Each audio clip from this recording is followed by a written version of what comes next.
Hello and welcome to the big picture. For the last over 2 days, the tragedy which struck Nepal and parts of India has taken nearly 3,500 lives and the number is growing. The devastation caused in Nepal and some parts of India has once again revived the debate about various aspects of facing and tackling such disasters. India has in recent years witnessed devastating earthquakes in Latur in Maharashtra in 1993, Gujarat in 2001, Kashmir in 2005, and other disasters like tsunami in 2004, among others. Ever since, a lot of work has gone into studying these disasters and planning and tackling them. The National Disaster Management Authority has been set up along with National Disaster Response Force. However, there are still a lot of gaps. It is said that almost 54% of the land in India are vulnerable to earthquakes. 10 cities which are seen as high earthquake prone zones include Guwahati, Srinagar, Delhi, Mumbai, Chennai, Pune, Kochi, Kolkata, Thiruvananthapuram and Patna.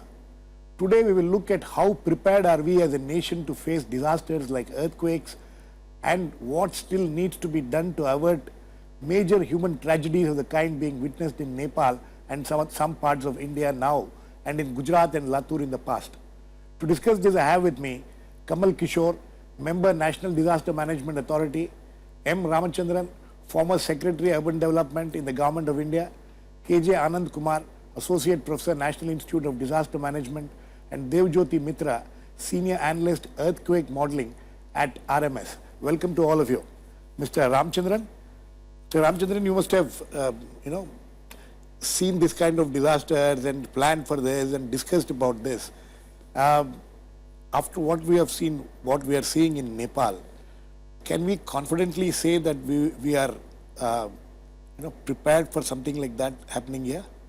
What I can say is, compared to earlier days when we used to be in districts, things have changed a lot. Yes. And I think the setting up of the Disaster Management Authority has made a substantial difference in terms of educating people who should be getting involved, in terms of spreading the message. I think Mr. Kishore will talk about the manuals and things like that. But what is critical at the field level is the implementation. Right. I think all said and done, in all this what happens is how quick is the response? How well trained are people who are supposed to be leading the process at that level? And how effectively whatever material has to be taken to the sites required, can that happen? All these become critical. And also in normal times, I think we as people, we are not much concerned as to what disaster is going to be. We become aware and alert to it only when a disaster happens. So it's a question of preparing people also on a continuing basis, not a one-time effort, especially in sensitive areas. You refer to the seismic zones. I worked in the state of Uttarakhand, which is mostly seismic zone 5. And these are areas which cannot be reached quickly also because normally in the hill terrain, there is only one road, and if some road is blocked, there are problems. There were issues with regard to communication, which I suppose must be gradually changing now. So it's one thing to have good intentions at the apex level, but generally on a continuing basis, we have to verify it at the ground level as to whether people at the ground level are equally prepared or not.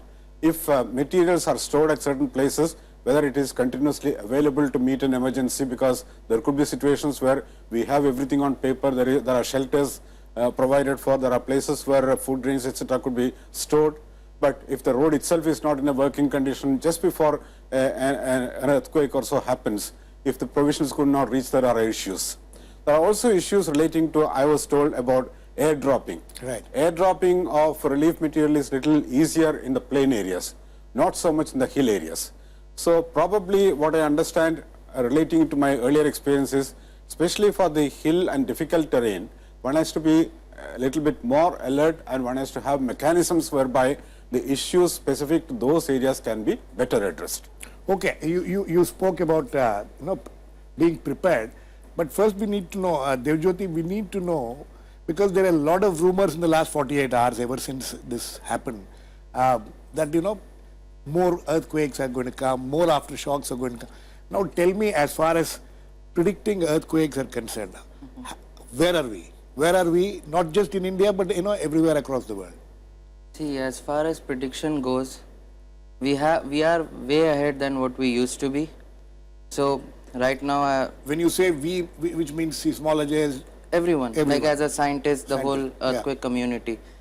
So when I used to study here as a bachelor's in India, there was not much awareness, I would say. But then I went on to do my master's in earthquake engineering. I learned a lot more. And in the past 20 years, there has been a lot of improvements. There have been massive improvements. Mostly there have been involvement of companies like RMS, who were started based on the model of earthquake in 1990s in California, which is the hub of earthquake research. And from there on, we have improved a lot. India is a little difficult as a market because there are a lot of issues involved. First of all, there is a lot of irregular construction going on everywhere, and a lot of So it, when you say India as a market, what do you mean? I mean for earthquake Earthquake, awareness, okay.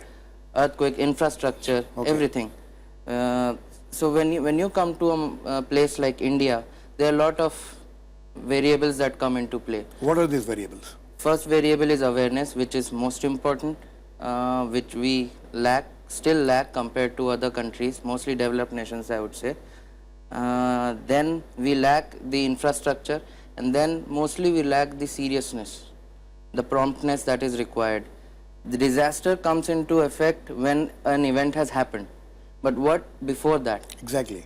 So what before that? We can always reduce an accident or a building falling down if we go into codes. Indian codes are decent. I would not say the best in the world. Indian codes, Indian building codes. building codes, okay. The building codes which govern the building of the structures in our country, they are decent, they are not bad, and we are continuously improving in that aspect. However, the implementation on ground is quite different. And No, but we're coming back to the question of prediction. Yes. Where are we? prediction has improved. We cannot say the exact moment and time that this will happen on this date, this AM or PM.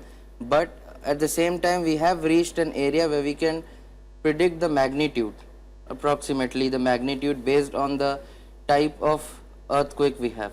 There are actually 3 or 4 different types of earthquakes that happen. What are reasons. So What are these 3 or 4 types? 3 or 4 types are based on the kind of faults you have, the kind of movements they have. It can be east or west or north and south, Okay. based on those. So based on those, we are predicting earthquakes, the magnitude, which No, is more what is important. the time frame in which you can predict? Let us say, can you predict that in the next 24 hours or next 48 hours or next 6, or is it what is It's the time a- frame you can give? It's mostly like bigger earthquakes, probably like 50 years, in a span of 50 years. Smaller earthquakes, 10 years, 15 years, because it's more about release of energy. So all these SMSs and all these in the last Yes. 48 hours which people were receiving or seeing on the social media, it's going to happen between 1:30 and 2:30. All these things are just imaginations. Yes. Just imagination. Yes. Okay. Mr. Kamal Kishore, your reaction to what has happened, and now first, what has happened in Gujarat. There is, in fact, a lot of people have died in India also, in parts of Bihar and some parts of UP and in Bengal and all that. But it is interesting that these were smaller towns. Bigger cities have not been affected, though Patna is supposed to be one of the high seismic zones. How has the NDMA reacted to it? Was NDMA aware of something like this coming up? Yeah, thank you for that question. I think an earthquake of this magnitude in that part of the world has been expected for a long time. And we've been discussing possibility of an earthquake near Kathmandu Valley for, decades. So in that sense, it is not surprising at all. And I think in that sense, I can say that very confidently that in the last 15 years or 20 years, our preparedness to respond has improved dramatically. The earthquake happened between 11 and 12 on Saturday, and our first response teams were airborne within 4 hours To Nepal. to Nepal.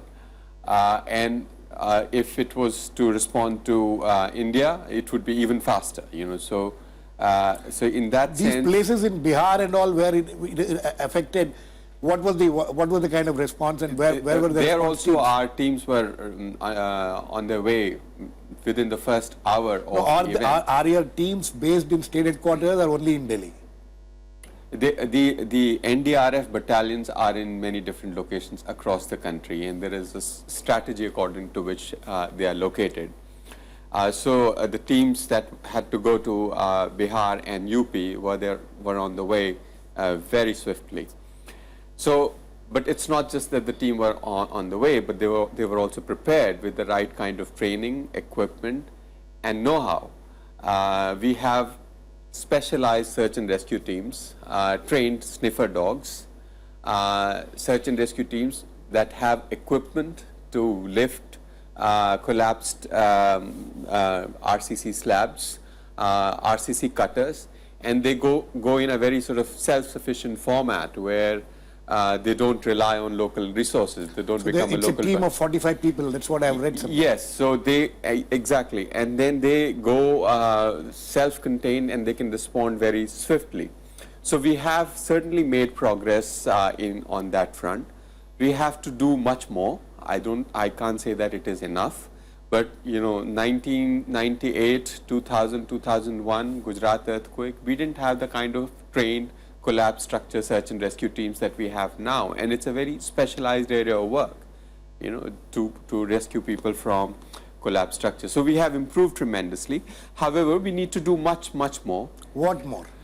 More in terms of having trained people as close to the communities that are vulnerable as possible, because your golden hour is the first Absolutely. hour. I mean, even 4 hours is a bit late. The In this sooner you case, get there, the better it is. Sorry, coming to Nepal, what happened in Kathmandu and other places around it, that country didn't have the kind of response mechanisms, right? If they had the kind of response mechanism which you're talking, which India has now to some extent, the damage would have been much less? The damage would be the deaths same. would have been much less? The damage would be the same, but our Damage would be the same. The damage would be the same, and that's a separate issue we should come to Yeah. in a bit. But our ability to save lives from collapsed structures will be much higher. So this is where countries like Nepal and needs to Yes. improve, and we also need to improve. We in also many need to places. improve at We the also local need to level. improve. Mr. Anand Kumar, Yes. what are the lacunas which you, as somebody who works in this field, what are the lacunas that India has? Devjyoti was talking about building codes and things like that. As somebody rightly pointed out, in the last 48 hours, many people have been tweeting and writing on social media and even in newspapers. And earthquake doesn't cause deaths, building collapses cause deaths. So to that extent, how is India placed as far as building earthquake resistant buildings are concerned?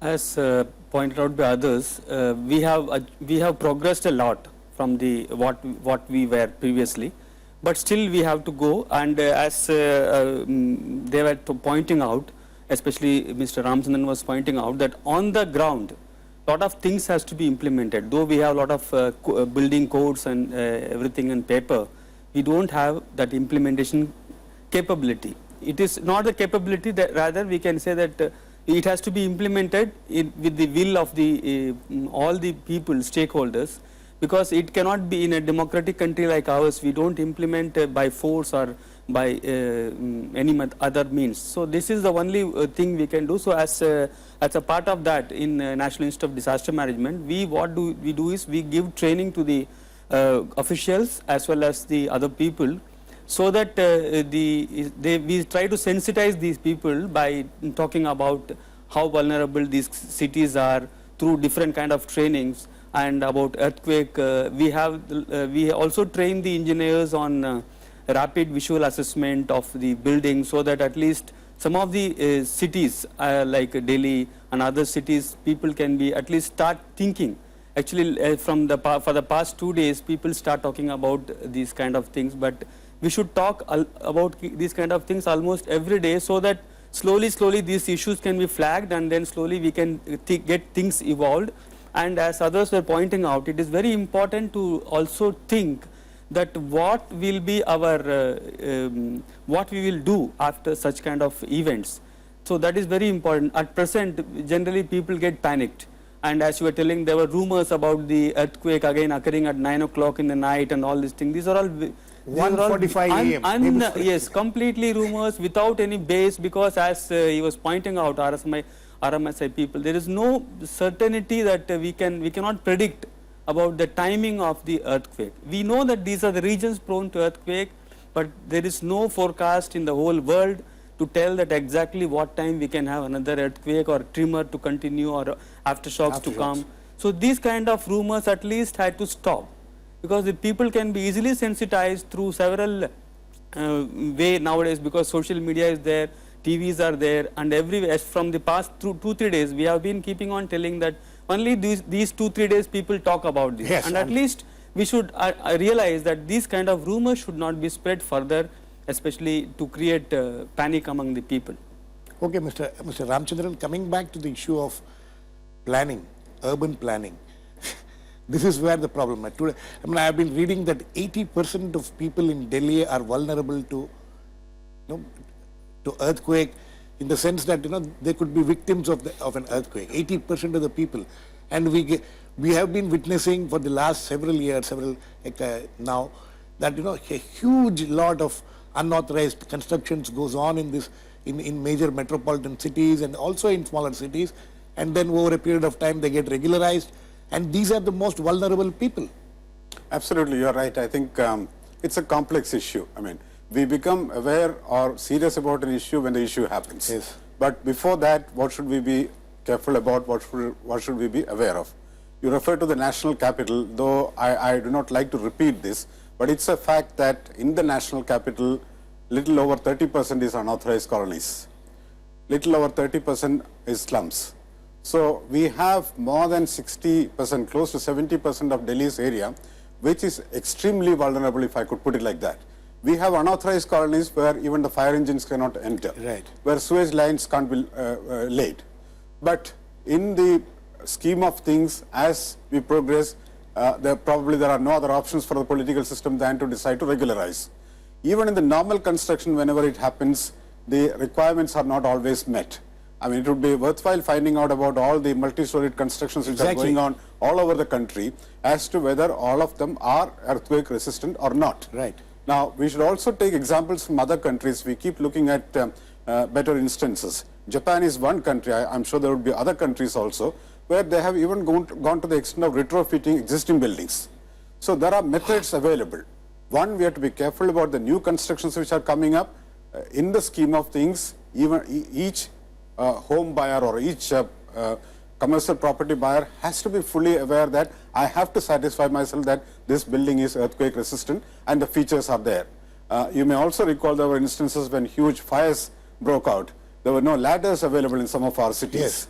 So on the one hand, we keep talking about cities as engines of growth. That's when everything goes positive. But when some problem arises or negatives come up, then we realize these shortcomings are there. So it's as I said, it's a complex thing. It cannot be probably changed overnight. We were talking of building codes, how stringent are these building codes and how stringently are they applied? It depends on the local body which is supposed to enforce it. What sort of enforcement mechanism, what sort of will is there to enforce it? If everything is fine, I think most of our problems will get solved, because then it's only a question of fighting the situation if at all a calamity happens. But our problem is the calamity happens and it gets compounded because of these deficiencies, right, about which we probably become a little bit aware at that particular moment. So and then we forget. That culture has to change. So when we talk about better governance, improved governance, all this becomes part of that improvement in governance, as to whether the codes or whether the requirements are being met or not, and whether they are getting enforced or not. That's what is critical. And I always call it, that's a culture which has to come about in our scheme of things. Absolutely. Mr. Kamal Kishore, how much can NDMA do about all these things, about, about prevention? What is it that, because as I earlier pointed out, it is buildings which kill people and not the earthquake itself. So this kind of awareness, one. Second thing is, what do we do with the existing buildings which are which, as Mr. Ramchandran pointed out, 60% of Delhi or more than that, are hugely vulnerable. Yes, I think let's talk about the buildings that are already there Yes. and that we know are vulnerable and that have not been built according to earthquake safety And codes. retrofitting is impossible with this. Retrofitting is not impossible. I think retrofitting is very much possible. NDMA itself has produced through very highly consultative process retrofitting guidelines. Retrofitting is not always simple, but it is technically very much possible. And in fact, And is it very expensive? not necessarily. In fact, in one of the public buildings, a school building, Ludlow Castle in Delhi, it has been done. And the cost of retrofitting a building is less than 15% of the replacement cost of the building. Okay. And for 15% of the replacement cost of the building, and if you look at the entire cost of the building, including the land and the finishes, it will be even smaller proportion. You can actually retrofit many buildings, not all buildings, many buildings can be retrofitted. And this Ludlow Castle school example is while the school was actually functioning. So I mean retrofitting work happened after school hours and in the night. Little by little it can be done. There are many demonstration projects that have been done in India and in neighboring countries on how to retrofit buildings. So, and there is an issue of structural retrofitting of buildings, but then a lot of the hazard emanates from non-structural elements. In hospitals, equipment which is not anchored, a TV which is sitting on a shelf which Right. could fall off in a shaking, other equipment, and fastening them and, reducing that hazard. A lot of the damage from earthquakes or injury and deaths from the earthquakes happen not only from the structure but also from other elements which basically become a falling hazard. So a lot of these simple things can be done to reduce the risk of loss of lives and loss of property. But at the same time, as the previous speaker said, that I think the bigger issue and also an equally important issue is that all the new building stock that is coming That up, is exactly. as our colleague from RMS. Sorry to intervene. Like, the last big earthquake which we witnessed in this country was in Gujarat 2001. It's now nearly 15 years since that. What are the lessons we have learned from that? I think it is fair to say that now the awareness about need for making buildings earthquake resistant is much higher than it was. Awareness in is, you say that And- higher awareness, but what about implementation? The higher awareness means there is a much greater demand, and actually people are asking builders whether the building that are being made are earthquake resistant or not. I'm not sure, I cannot comment whether actually that compliance is happening or not, but there is definitely much more awareness. In fact, if you see in the newspapers, some of the builders, when they advertise their property, they say that it's earthquake resistant. But whether that statement is backed by actual compliance, I don't know. But we are moving in the right direction. We really have to sort of make much greater efforts to make sure that all our new building stock is earthquake resistant. As RMS colleague highlighted, that we have building codes. We've had building codes since mid 70s. They are not the best building codes, but they are very good building codes. And we have model building bylaws produced by Town and Country Planning Organization, which require adherence to building codes in the building permit process. We just need to enforce that. And general public needs to realize that it's not just about enforcement, it's also about compliance. Absolutely. Devjyoti, what is the element of compliance in these matters? One. Second thing is, do the authorities, whether it is the municipal authorities, corporation authority, whoever, who has to give that completion certificate, for any buildings, do they insist on earthquake resistance, be earthquake resistant materials being used or made, the buildings are made earthquake resistant? I guess it depends on the individual who is looking, how much he knows himself about the codes, because a lot of place it happens that the person himself probably doesn't know all the details about the codes. Another thing is our earthquake code, the Indian standard, came out back in 2002, just after the Gujarat earthquake. Right.